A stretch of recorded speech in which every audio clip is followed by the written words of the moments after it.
Okay, let's jump right into this explainer and explore the fascinating mechanical journey of how the universe literally learned to breathe. Look, forget the idea of the cosmos as just some dead, empty void or a random explosion of rocks. The framework we're exploring today asks us to visualize a massive, 12-dimensional toroidal engine. It's a completely self-sustaining energy loop, perfectly engineered. But an engine only works if things actually move, right? If energy flows. So today, we're getting into the exact granular mechanics of that flow. So here's the big question. How exactly does a single universe split into two completely distinct paths without shattering the entire system? To wrap our heads around this, we are going to trace the micro-journey of a single energetic current, starting right at the cosmic core. We're tracking the precise mathematical path of how a unified reality divides itself just to survive. And this isn't just philosophical poetry. The source material insists this is literal, structural fluid dynamics on a universal scale. Let's track that current.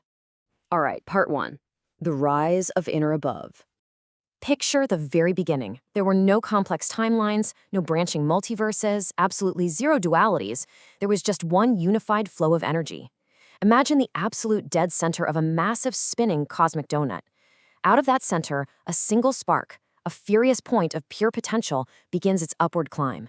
This initial outward surge is what we call the first outbreath, traveling along a path defined as inner above. It's pure expansion.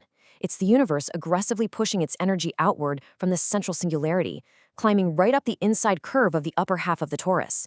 It's moving fast, and it is completely unified.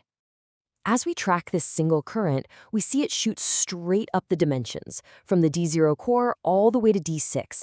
It just blazes through those foundational dimensions. It pushes past D1 and D2, generates space and time at D3 and D4, and reaches the absolute maximum saturation of probability at dimension 5. It is on a relentless, straight-up trajectory of creation. Which brings us to part 2, the first cosmic snapback. Now, obviously, an engine can't just expand forever, right? If it only pushed outward, it would eventually succumb to heat death and just freeze solid. It absolutely has to hit a boundary to keep the system contained. When this relentless upward current hits dimension 6, bam, it encounters its very first structural obstacle. It hits the above ring. This is the geometric roof of the torus, meaning it physically cannot continue moving straight. This is the absolute peak of the upper hemisphere. The current has completely run out of mathematical space to keep climbing. The geometry of the universe is essentially acting like a massive ceiling, forcing the energy to make a choice. So what does it do? The current performs a snapback.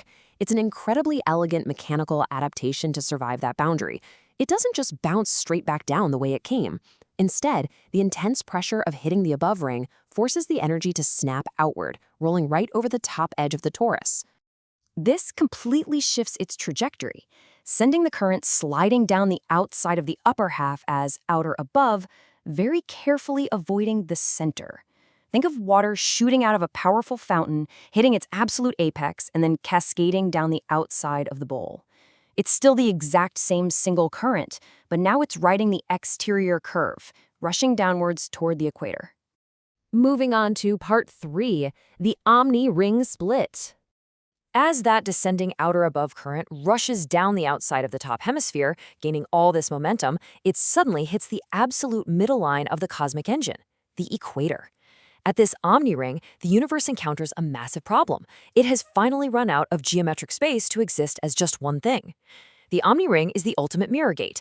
It's the halfway point between the expansive outward breath of the top half and the contractive inward pull of the bottom half.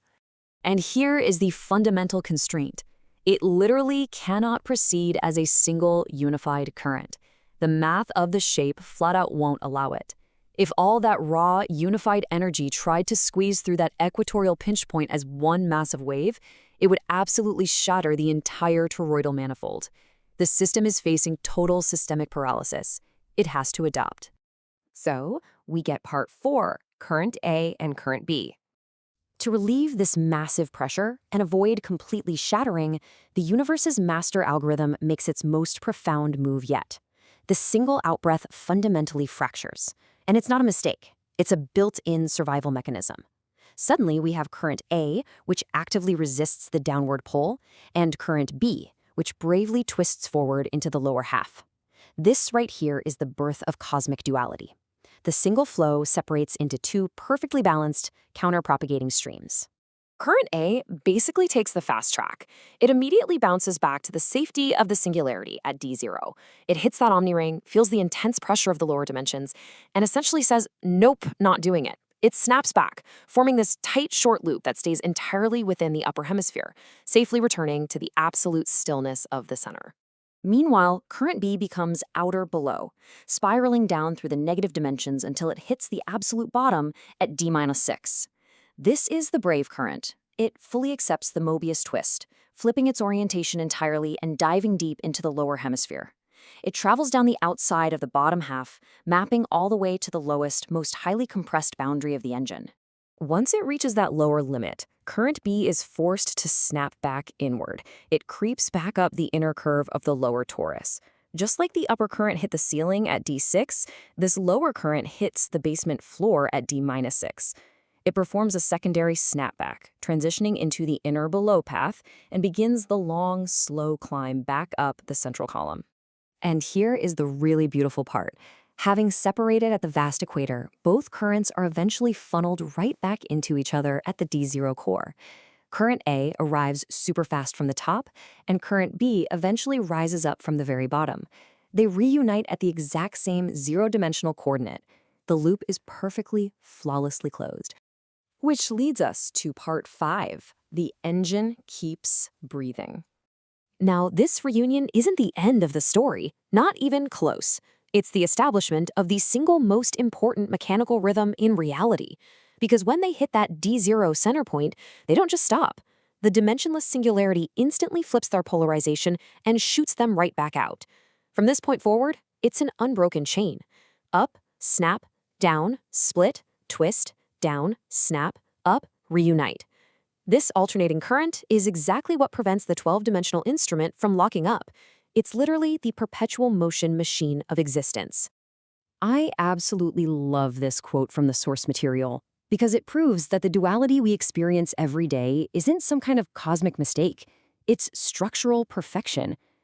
We tend to view separation, tension, and opposites as flaws in our reality, but this mechanical model completely flips that. It shows that tension is fundamentally required.